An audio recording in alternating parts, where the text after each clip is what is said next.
Hello， 大家好，我係 Tony， 歡迎你收睇我嘅頻道啊！我依家嘅位置呢，就喺珠海港珠澳大橋公路口岸人工島呢個位置。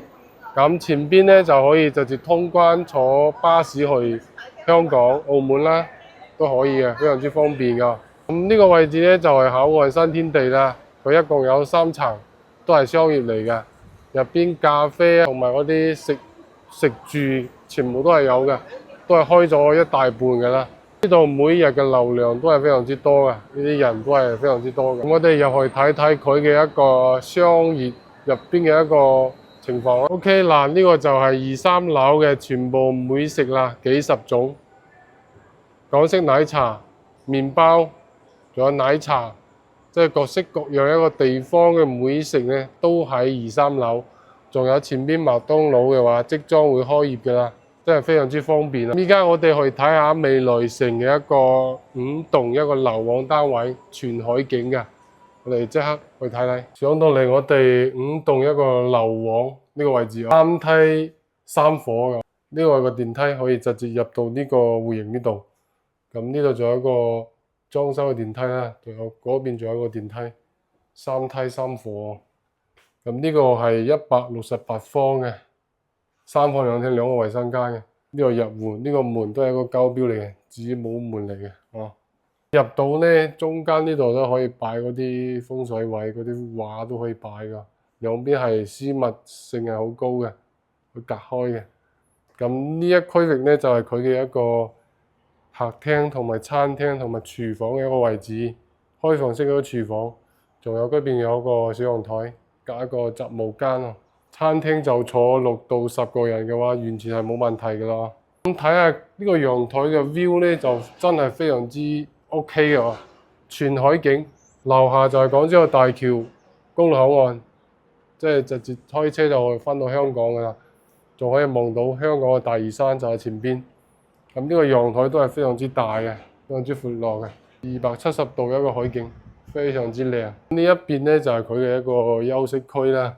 呢啲櫃咧，到時都係一個交流標準嚟嘅，包括上邊啲吊頂啊，同埋中央空調，全部都係一個交標嚟嘅。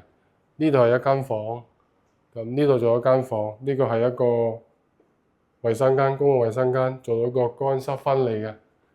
咁呢個就係佢嘅一個主人房啦。呢邊有個衣帽間，呢度係一個套間，一個衛生間嚟嘅。呢個就係主人房一個位置啦。主人房係270度嘅，望到呢個海景，基本上冇咩遮擋，非常靚呢個景觀。